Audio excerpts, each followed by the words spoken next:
খুলনার ডুমুরিয়া উপজেলার বরাতিয়া এলাকার খনকিয়া ব্রিজ সংলগ্ন খুলনা সাতক্ষীরা মহাসড়কে ড্রাম ট্রাকের ধাক্কায় শামসুজ্জামান নামে এক মোটরসাইকেল আরোহী নিহত হয়েছেন।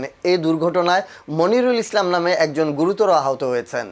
শনিবার 4 জুলাই দুপুরে এ দুর্ঘটনা ঘটে। নিহত শামসুজ্জামান সাতক্ষীরার তালা উপজেলার সরুলিয়া গ্রামের আজিবর সর্দারের ছেলে। আহত মনিরুল ইসলাম একই এলাকার বাসিন্দা। তাকে উন্নত চিকিৎসার জন্য খুলনা মেডিকেল কলেজ হাসপাতালে ভর্তি করা হয়েছে। স্থানীয় সূত্রে জানা যায়, শামসুজ্জামান ও মনিরুল ইসলাম মোটরসাইকেলে খুলনা থেকে সাতক্ষীরার উদ্দেশ্যে যাচ্ছিলেন। খনকিয়া ব্রিজ সংলগ্ন এলাকায় পৌঁছলে বিপরীত দিক থেকে আসা দ্রুতগতির একটি ড্রাম ট্রাক মোটরসাইকেলটিকে সজোরে ধাক্কা দিয়ে পালিয়ে যায়। এতে মোটরসাইকেলটি দুমড়ে মুচড়ে যায় এবং দুই আরোহী সড়কে ছিটকে পড়ে গুরুতর আহত হন।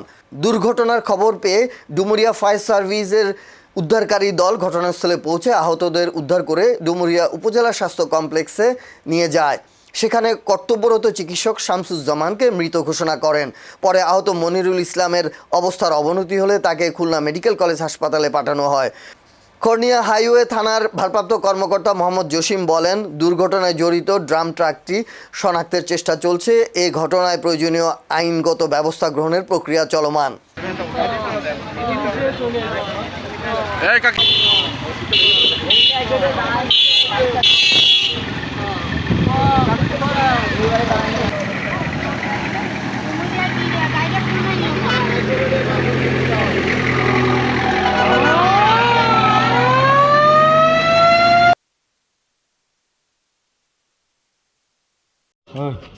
তোর কয় ঘন্টা লাগে?